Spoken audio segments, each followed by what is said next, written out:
Nah, Mas Ken, di tengah menjelang lebaran ini, di tengah kebutuhan finansial yang semakin meningkat, ini kan berbagai fintech gitu ya, ini menawarkan pinjaman nih. Tapi ternyata tidak hanya pinjol legal, tapi pinjol ilegal ini juga bergerilya nih untuk mencari nasabah yang membutuhkan dana saat lebaran. Nah, trik mewaspadai penawaran fintech lending ilegal nih seperti apa sih? Nah, ini kita harus cek. Jadi kalau fintech itu kan ada OJK sebagai pengawas ya ibaratnya. Jadi ada yang berizin, ada yang terdaftar. Nah, ini harus dicek apakah OJK sudah oke belum ibaratnya gitu. Jadi Mhm, pemirsa yang mau melakukan pinjaman, nah ini ilegal itu lebih menarik biasanya, lebih gampang approve seperti itu. mhm.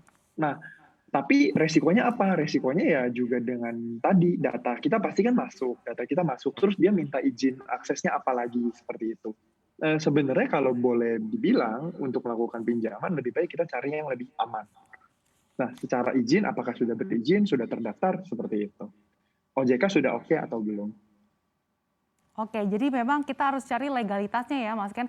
Nah, tapi ini kan biasa juga nih banyak masyarakat, terutama mungkin di daerah-daerah gitu ya, meminjam dana ini ke tempat-tempat atau toko-toko yang menyalurkan dana juga nih, mungkin nggak dari BPKB atau mungkin KTA. Nah, ini boleh nggak sih, Mas? Atau seperti apa nih strateginya? Eh, Sebenarnya untuk strategi sebenarnya mirip seperti yang tadi kita sudah sebutkan. Pertanyaannya adalah kita sanggup bayar atau tidak. Kita keuangan kita untuk melakukan pembayaran itu oke atau tidak. Kalau mau yang dibilang paling sehat adalah ketika kita pinjam sebenarnya kita udah ada dananya. Tapi kan Mhm, mungkin nggak banyak yang bisa ngalamin hal itu ya.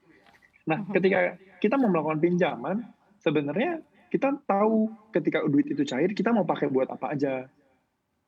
Nah, yang jadi masalah adalah ketika kita pinjam lalu kita buat konsumsi saja. Nah, itu kan yang jadi bahaya. Maka itu dengan kita tahu kita butuhnya berapa, nanti kita ukur lagi. Misalkan yang tadi saya kasih contoh, kita butuhnya 5 juta dan kita sudah ada dananya itu 3 juta. Berarti yang kita pinjam 2 jutanya saja dan tenggat waktunya sampai kapan untuk kita bisa melakukan pembayaran. Nah, jangan sampai kita malah kehilangan aset kalau kita udah misalkan gadaikan BPKB, terus malah nggak bisa bayar, malah kena bunga. Sebenarnya kan kita jadi kerja untuk bunga. Mhm. Sebenarnya kalau boleh kasih saran, lebih baik kita mencukupkan diri dengan apa yang kita ada, daripada kita harus memaksa untuk ngejar suatu konsumtif tertentu ya, suatu konsumsi tertentu. Lebih baik kita cukupin daripada nanti kebablasan seperti itu. Tapi kalau emang harus sampai pinjam, ya balik lagi, kita mau pakainya buat apa uangnya. Oke, jadi memang balik lagi nih, harus tahu kebutuhannya seperti apa dan baru lagi lihat di situ, seperti apa nih kiat-kiatnya dalam menghitung uang yang bisa dialokasikan. Nah, kalau misalkan sudah kepepet banget nih Mas Ken, sebaiknya ini pinjam dana yang aman nih bisa di mana sih selain fintech? Sebenarnya kalau untuk pinjaman dana, source-nya banyak, sumbernya banyak, bisa dari fintech, bisa dari kartu kredit juga. Tapi kan kita balik lagi ya, sebenarnya kalau mau ngomongin aman dari perbankan ada kartu kredit kalau buat pemirsa yang punya kartu kredit. Tapi kalau yang nggak punya biasanya kan fintech juga ada maju ya, ada menawarkan maksudnya. Nah, sebenarnya semuanya kalau dibilang aman, ya aman tuh relatif. Yang penting kita tahu resikonya. Kita tahu resikonya ketika kita pinjam, artinya ada bunga yang harus kita bayar. Ketika kita tahu bunga itu kita harus bayar, kita kerja sehari-hari nantinya adalah untuk bayarin bunganya dulu nih. Mhm. Bunga itu kan jadi ekstra yang harus kita bayar, lalu kita bayar pokok, baru nanti balik ke titik nol, di mana kita tidak ada hutang. Nah, jadi kita harus tahu dari secara mindset, kalau saya harus pinjam uang, ini tujuannya buat apa? Tujuan saya pinjam uang ini buat apa? Sebisa mungkin jangan buat konsumtif, Oke, gitu. diluruskan lagi nih tujuannya seperti apa, jangan sampai untuk konsumtif. Nah, tadi Mas Ken kalau misalkan kita mau pinjam uang ke bank nih, nah kiat-kiat memilih bank mana sih yang kira-kira aman nih untuk kita pinjam uang atau misalkan berhutang nih, seperti apa sih pemilihannya?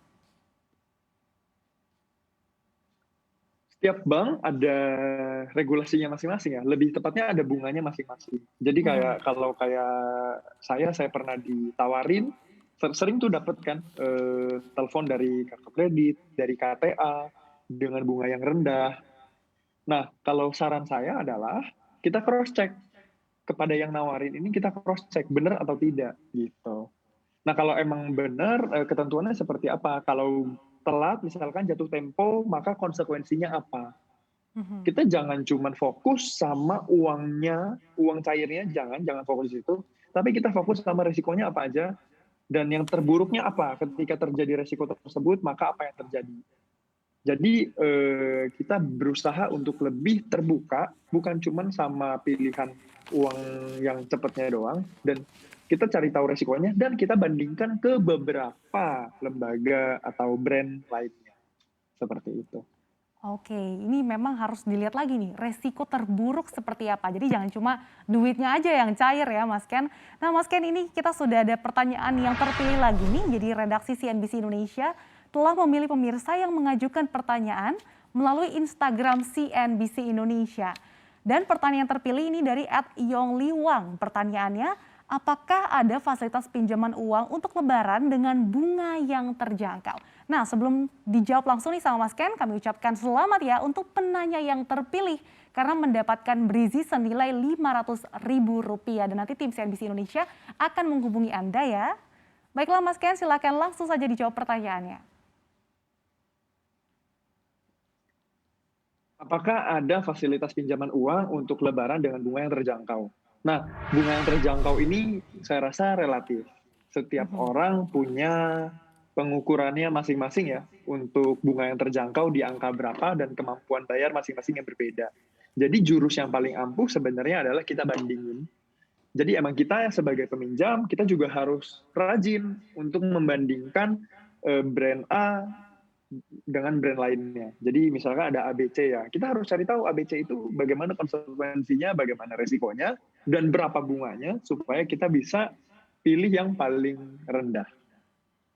Oke, jadi mungkin yang bisa kita lakukan adalah membandingkan ya. Jadi kita tahu nih yang mana kira-kira cocok dan juga bisa nih kira-kira kita bayar lagi nih utangnya berapa. Tadi juga resiko yang perlu diperhatikan.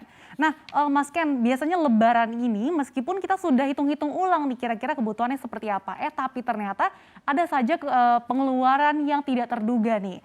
Nah, seperti apa sih kiat-kiat nih untuk mengembalikan kondisi keuangan supaya sehat lagi nih setelah lebaran?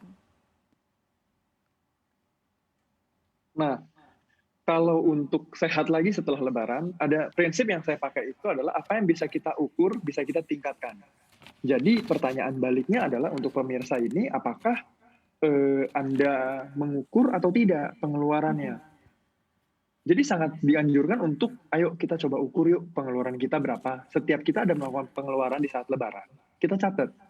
Kan kita sudah budgeting, ada yang namanya budgeting dan ada yang namanya realita. Nanti kita bandingkan nih, realita versus budgeting itu seperti apa angka. Nah, terus berikutnya kita ukur juga pemasukan kita berapa, supaya kita tahu, oh saya bisa bayar dengan porsinya seperti apa nih. Jadi cara bayar yang saya lakukan seperti apa nantinya. Nah, prinsip ini sebenarnya berlaku di banyak hal. Nah, yang kita pakai kalau kita ngomongin soal keuangan, kan kita ngukur. Padahal dalam sehari-hari itu, kita juga ngukur banyak hal. Contoh, misalkan kita nyetir mobil ya, kita nyetir mobil atau nyetir motor, kan ada ban. Ban itu yang kita pakai ada tekanan anginnya. Ketika kurang dari tekanan ya pasti nggak stabil. Sehingga kita datang ke tukang tambal ban untuk ngecek, nah ini ukurannya udah oke belum gitu. Nah sebenarnya hal ini misalkan ternyata dia bocor bannya, yang dilakukan adalah dia cari dulu titik bocornya di mana, baru dilakukan penambalan. Nah hal ini adalah hal yang prinsip yang sama ketika kita ngomongin soal keuangan. Ketika kita udah tahu nih dari budgeting versus dengan realitanya kita, pengeluarannya itu bocornya di mana aja. Sehingga dengan uang yang kita punya, kita sudah punya planning nih. Oke, nanti tahun depan, oke kita bayar dulu nih yang sekarang, kita ambil dulu mana yang pengeluaran besar, dan kita sudah tahu pengeluaran nanti di tahun depan ini bakal banyak pengeluaran di mana aja, sehingga kita bisa mempersiapkan keuangan kita dari sekarang untuk tahun depan supaya Mhm. tahun depan nggak bocor keuangan kita. Waduh, itu memang yang salah satu paling sulit gitu ya, antara mengukur realita pengeluaran dengan dibandingkan dengan budgeting nih. Ini cukup PR buat masyarakat juga ya, Mas, kan. Nah, salah satu mungkin trik gitu ya untuk menyelamatkan kondisi keuangan setelah lebaran adalah dengan berinvestasi. Nah, kalau mau investasi nih sebenarnya investasi apa sih yang tepat gitu, Mas, Ken? Nah, kalau ketika kita ngomongin investasi untuk dana kita yang bakal kita pakai di libur lebaran tahun depan, jadi kan kita tahu nih, oke, lebaran tahun depan butuh dana berapa, maka kita harus ngumpulin setiap bulannya setelah dapat income, kita sisihin, lalu daripada uang yang nganggur kita investasiin. Nah, kalau 1 tahun itu sebenarnya jangka pendek. Berarti kita sebisa mungkin masukin ke yang low risk. Karena apa? Supaya ketika resiko yang terjadi, resiko terburuk terjadi pun resikonya adalah rendah. Nah, kalau boleh disarankan, masukkan ke reksadana pasar uang. Seperti itu. Karena apa ya? Karena resikonya lebih kecil, termasuknya low risk. Tapi ya jangan ngarep juga dengan bunga yang besar, jangan ngarep dengan return yang besar, karena resikonya juga rendah. Intinya apa? Supaya kita tahu nih, tahun depan ada pengeluaran. At least, paling tidak, uang yang masuk dan yang kita sisihkan, uangnya ikutan berbunga, nambah-nambah buat kita.